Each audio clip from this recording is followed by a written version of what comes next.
What are the three biggest fears that are right now really plaguing our planet? Now, today I identified three of them. I have my own experience with those three, and I'm going to go into detail. And all of this is about observing yourself. It's about knowing more who you are and maybe start confronting slowly, baby steps, what you're fearing. And maybe through my examples or my own personal life, maybe it gives you the courage to start looking at that, because it's freeing once you start understanding what's going on in yourself. Now, some of you are going to understand these really well. At the top of the list of one of our biggest fear is the fear of death. It could be because of non-existence, what happens after. There's this unknown feeling, this uncertainty. I think that's why a lot of people will go through religion, is to try and find that certainty, to have a goal, to have a meaning to their life, to have a mindset to their life. Because death can be something that can be really paralyzing. People who are in terminal illnesses, people who suffer with really debilitating illnesses, they're going to be in this fear a lot and have a lot of anxiety that can eventually lead to depression. A lot of people in terminally ill really suffer a lot of anxiety, and there are studies now that are using more and more psychedelics to help people go into their anxiety. And usually when they go into the heart space, like we've mentioned, and they get to that inner voice, it usually cures their fears and it helps them understand where they're going, because there's more than just this reality. You are going somewhere. Don't worry. You're not dead. You're not here, but you're somewhere else. The same way you are now, just different, like turning a channel. But death, I was terrified. I used to have obsessive compulsive disorder, and mine was, I was terrified that I would die of cancer. So I would get these triggers, and I didn't even know I was triggered or what triggered me. And I was convinced that I was cancer, and they would jump. So I have ear cancer, I've had nose cancer, I've had tongue cancer, I've had breast cancer, I've had lung cancer, and I would really touch and I go, oh my God, here it goes, it's a pain, I feel it. And I was convinced. I'd go to the doctor and say, I'm not feeling well, my breathing's really heavy, I got pain. And at some point I'm going again and again. I remember the doctor even saying, maybe you need another kind of doctor. And I thought, yeah, maybe you're right.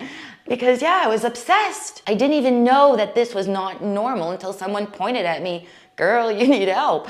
And then I started slowly addressing this fear in my life. And I went to see a psychologist to help me understand this. And I had memories and life experiences that really made an impact in my life, that made this fear bigger. I got a lot of experiences that told me that I may die because if I wasn't a good person. So all of these things accentuated that fear, and I thought I wouldn't be able to live my life like I wanted. Somehow it would be shortened, and I always had that worry. I had a friend, every time she got in the car, she was terrified she'd have an accident, so she would never go on the highway. She'd take the back roads, go slowly, because she was convinced she would die. So again, trying to avoid this fear of death.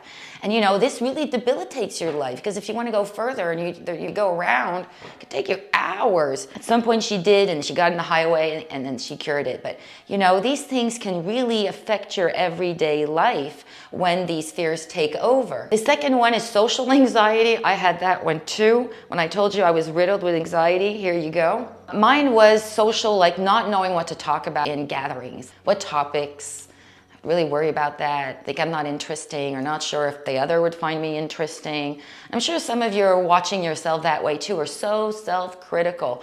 Sometimes, am I dressed okay, or do I fit the party? You know, am I overdressed, underdressed? So all those things. Am I working well? Is my boss happy? Are my colleagues like me? Am I nice enough? Am I helpful enough? I mean, we could keep going. See, enough. Yes, you're enough. We're all enough all the time.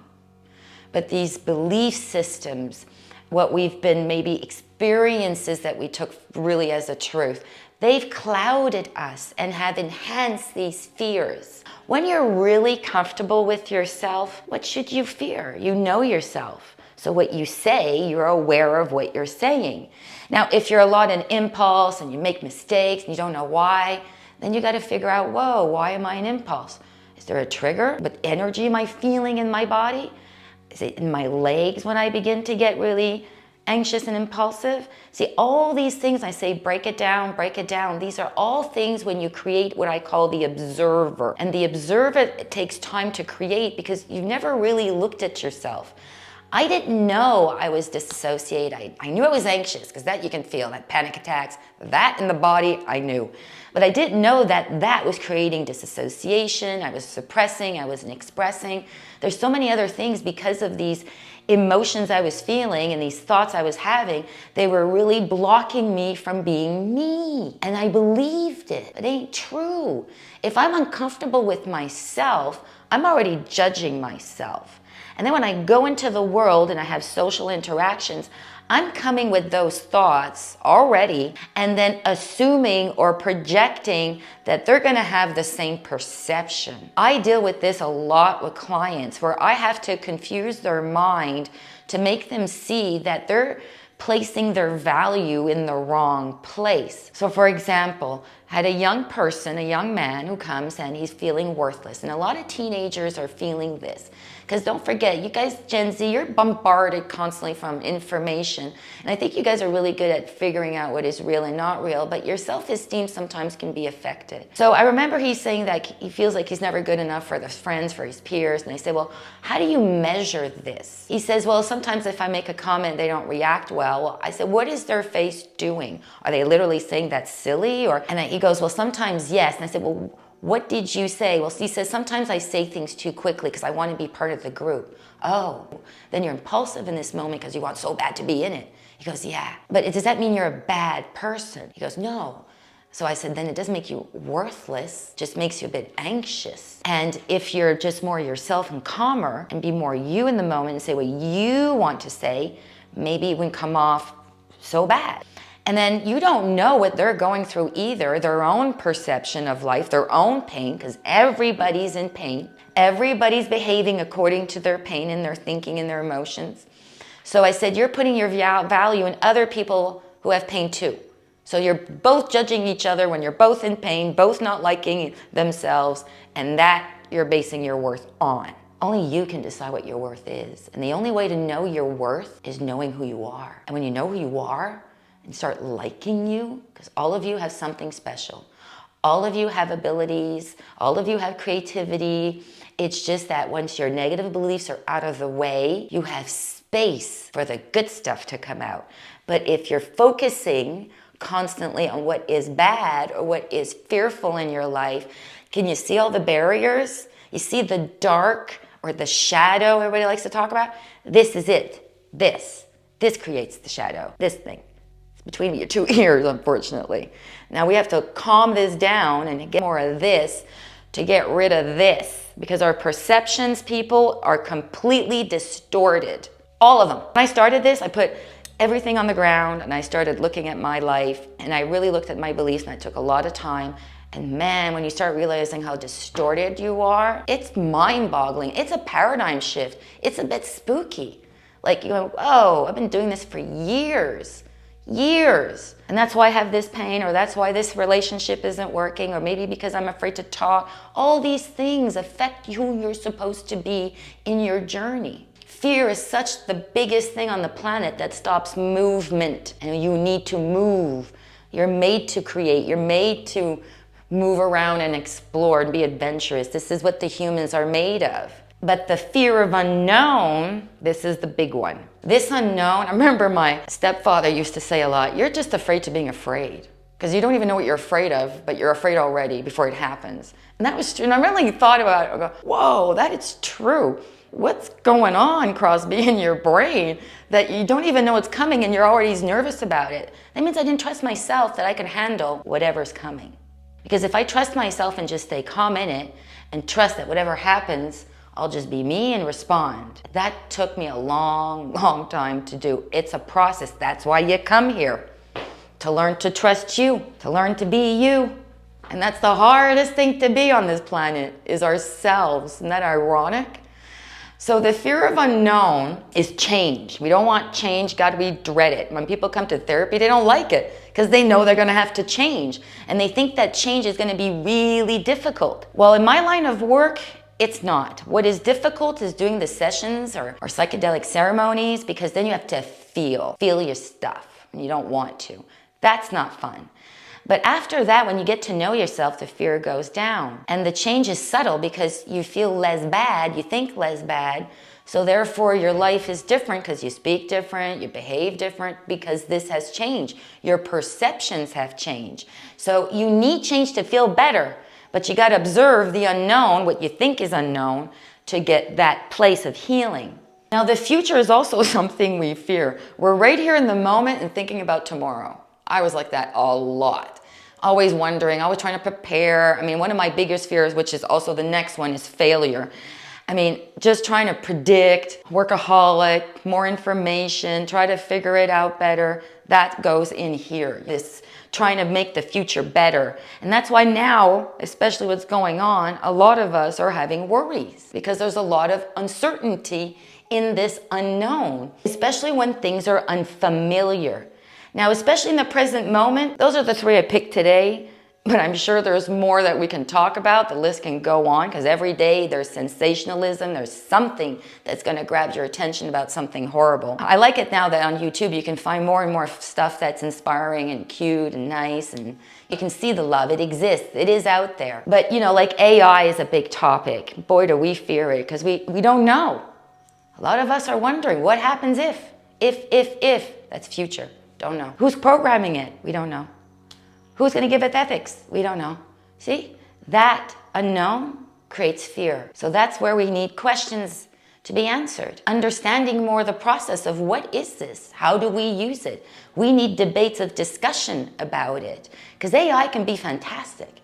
ChatGPT is really useful for all kinds of purposes. I couldn't fix something the other day and tapped into ChatGPT and it told me exactly how to fix it.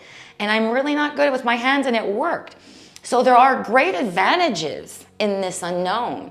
But if we walk in with this emotion in the unknown, I'm coming in full fear. And the law of attraction means you're going to attract exactly what you are. What does that mean? Whatever you are, you're going to see it. It's a mirror. Because if you're blinded by all these thoughts from this, that's all you see. So therefore you're blinded. That's the mirror. So all your perceptions are clouded by this fear. So that's why the more we discuss, we open, we express, science, spirituality needs to be into this. There's a question of this that needs to be addressed. And then the fear goes down, the unknown goes down. Our usage of it is more with consciousness. You know, these are topics that all of us should start asking ourselves, not because it isn't good. It's how each and every one of us are going to use it. Now, I feel, this is my personal opinion, that if we're all in a good place and we're connected to ourselves, and we start all liking ourselves at mass, because one ripple makes a lot at some point. We ripple together. And if we're all together in this, we could use this in a wonderful, fantastic, to the stars kind of way. You see where I'm getting? Now, war is also on our minds. We see it every day. Everyone's wanting something from some country, or this isn't good. That's going to be a question that we got to get into here. We got to start negotiating, communicating, and maybe questioning our belief system. All of us in different countries have our own beliefs. I've immigrated 3 times. I've come from Canada, worked there. I went to China for a year. I immigrated there and worked there for a year, had a wonderful experience. And then I came to the Netherlands and I got married and now live here. And each country had its different culture, its belief systems, its culture shocks. And each one had its wonderful things that I miss in each one. So everywhere is different, but good. Same, but different. That doesn't mean that it's bad. Sometimes we just have to learn to be flexible, compromise, work as a community. I think different wording, a little bit more feminine energy balanced with the rest. That's a different mindset, and that is consciousness, openness, coming together, finding a compromise, getting to there with motivation. There's masculine. So all these things will bring down fear if we address them. If we feel powerless or helpless, then this festers in the fear if we're not doing something. Nothing happens without the doing. So even if you're observing a bit yourself, that's a doing. You're observing, you're in self-reflection, you're in introspection, that's in the doing. So that means you're really paying attention to lessen your fears. And now the economy is also on our mind. We're telling that it's the biggest wealth transfer in the world. Get prepared. Some people are prepping, doomsday bunkers, I mean, you just don't know where to go. Your head starts spinning. Where am I supposed to go? And friends of mine were just talking, even at the hairdresser. She says, something's got to give here. She says, the world's going nuts. The world is in resistance. It's changing. It's going into its fears and its uncertainties. All of us are being dragged.